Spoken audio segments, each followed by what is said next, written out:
Eta because I didn't invite my father to my wedding because years ago he told me I was no longer part of his family. I'm 28F and will be getting married next month. I didn't invite my father to the wedding, but now he's trying to get in touch. I think I need to explain the context, because it all started when I was 6 years old, when my parents got divorced after my dad cheated on my mom with my stepmother. After that, I spent most of my time with my mom, but during holidays and vacations, I stayed with my dad. When I was 8, my half-brother Jake, 20M, was born, and whenever I was with my dad, I was forced to take care of him. When I started high school, I had to move in with my dad because my mom had to move abroad for work. This period was one of the hardest of my life. My stepmother wasn't a bad person. She tried to include me in things, but she was very submissive to my father. As for my dad, he always treated me like an extra in the house, someone who didn't really belong there. I was constantly responsible for taking care of Jake, and whenever he went out, he would only take my stepmother and Jake, never inviting me. One of the most painful experiences happened when I was 14. My dad announced that the whole family was going to Disney for vacation, but the day before the trip, he told me that he wanted it to be a family moment, their first big trip with Jake. So, I was left home alone.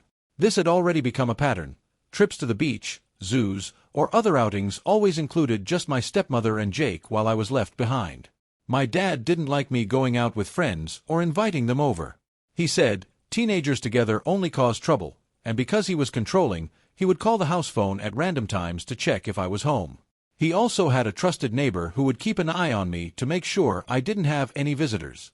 When I turned 16, living with him, the feeling of being an extra only got worse. Everything I had experienced during vacations, the exclusion and sense of abandonment, became part of my daily life. Things came to a head when I turned 18. My dad got a promotion at work and decided to take a family trip to Europe. Since it was my last year of high school, I was excited, thinking I'd finally be included. But then he told me he didn't have enough money for a trip for 4, so it would just be to celebrate Jake's 10th birthday. I had to stay home. That's when I snapped. I told him he was being unfair and that he shouldn't have given me false hope. I explained how I'd felt over the past years, and he called me ungrateful and spoiled, saying that I lived with him rent-free, which was a lie since my mom sent money to support me and I did all the housework because both he and my stepmother worked late. The argument escalated, and he kicked me out of the house, saying I was no longer part of the family and not even his daughter. He literally threw me out and tossed my things onto the sidewalk. Luckily, a friend lived nearby, and I stayed at her place that night.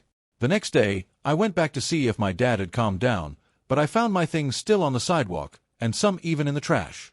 My stepmother had kindly saved a few items for me and handed them over.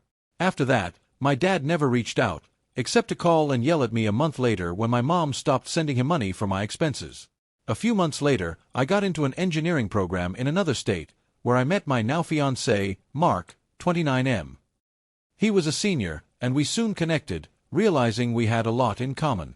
We started dating, graduated, and now work in the same field, though at different companies. A few months ago, Mark proposed, and I happily said yes. I have social media, but I rarely use it.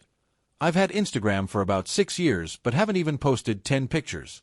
I think one of my relatives must have told my dad about the wedding because, about a month after I accepted the proposal, he reached out to me through Instagram, saying he was excited to help with the wedding. I was surprised, both that he had messaged me and that he genuinely thought he would walk me down the aisle. I responded, saying he wouldn't be walking me down the aisle because my stepfather would, and that the wedding would be small, just for my close family. After that, I blocked him. After blocking him, and inspired by reading Reddit stories, I expected calls, messages, and even letters full of insults like ungrateful or spoiled.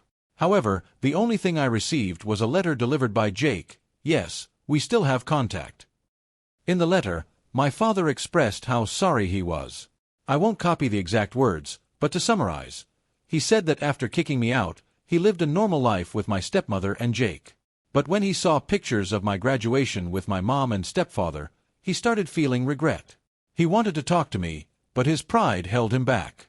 He only decided to reach out now because he realized that his pride got him nowhere and that he wanted to fulfill one of the plans he made when I was born, to pay for my wedding and walk me down the aisle. Honestly, I don't know what to do. I've moved on with my life, and his attempt at redemption after so many years feels a bit too convenient.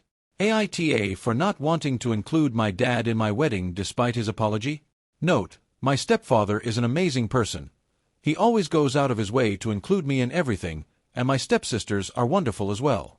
When he found out that my father hadn't taken me to Disney, he planned a trip for the next holiday and took me, along with my mother and sisters. This and 1,000 other reasons why I want to walk down the aisle with him. Edit 1. People are asking why my mom and stepfather left me with my dad and what their jobs are. My mom works as a programmer and managed to get a job abroad. She thought it was best to accept it, especially since she wanted to save up a good amount of money to cover college expenses and for the future. My stepfather is a researcher and was doing his postdoctoral work at the time. The first person to talk to me was my older sister, stepsister. 2 days after I was kicked out, she came to see me and even stayed for a few days, which I can barely remember because I was just crying. But I didn't move in with her because she lives in another state, and I was almost done with classes and final exams. So my friend and bridesmaid let me stay at her house. Her parents helped me gather my things and even set up the guest room for me.